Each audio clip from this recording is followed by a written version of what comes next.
Welcome to Calabash Conversations. I am Bernard Fannis, and joining us today is Joyce Medrick of Cinnamon Productions.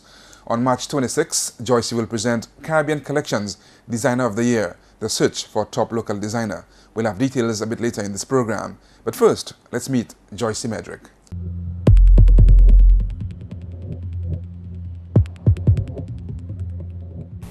For most people who may remember me, I was very slim and tall. I was a little bit of a tomboy, so while I enjoyed, fashion and I liked looking beautiful and stuff, I didn't think of it, too much as a career. There was Mafford Modeling Agency that had come on stream with Branford, and there were a few people involved. I went around, was interested, but nothing much was happening until I met Tina Rubinstein, who was, for want of a better word, in awe of me. And she says, "You've got long legs, and you should be in California, you should be in New York and stuff." And I thought about it, and she gave me some basic information, and thereafter I pursued it in a professional way. I went up and did my studies and went for the training. I also was able to get a manager who took care of my casting calls and when I had to be where I had to be. And it became fun because you started making a few dollars, and then I saw merit in it. And, the sky's the limit.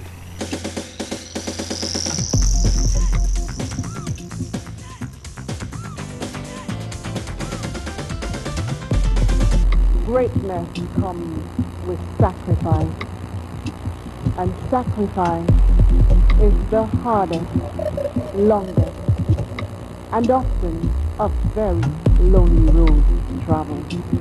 As a model, the career is very short-lived. It's even shorter now than when I was into it. And I had worked with Victor Costa, a lot of the regional designers, Calvin Klein, Karl Lagerfeld.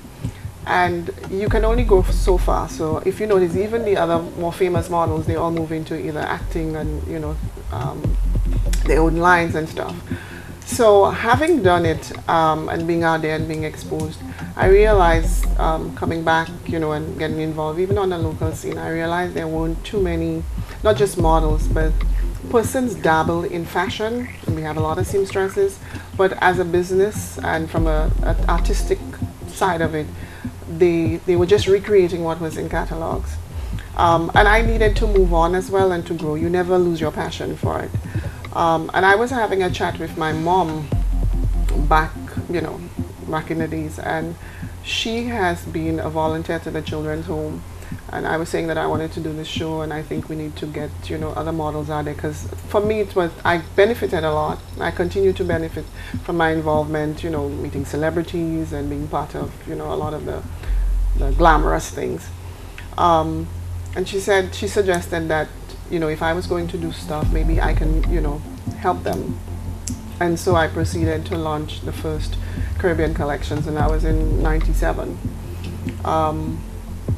Again, I had friends in the industry, and I called up my friend Munia, who was the first black model in France, and she was Yves Saint Laurent's top model for years, for decades.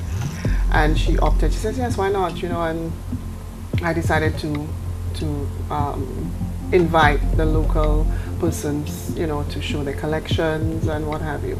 And then the bigger task was to get the models, or to get them to begin to think and to see it as learning the social graces and understanding that it's not you. Because back then, even for me, let me just go back a little, when I got into it, because of my size and height, I was not considered in St. Lucia as model material, because the likes of Brenda Miller, Sharon Leos, and some of those other girls, they were a lot more shapen, and so they were more accepted, and that was the thinking of St. Lucia then.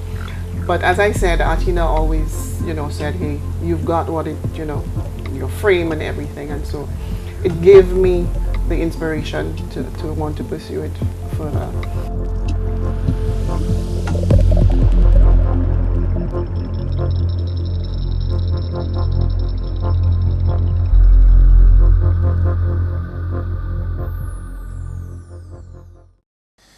This is Conversation on Calabash TV, and our guest is Joyce Medrick of Cinnamon Productions, the presenter of Caribbean Collections, the Designer of the Year competition slated for March 26. We'll be back in just a moment.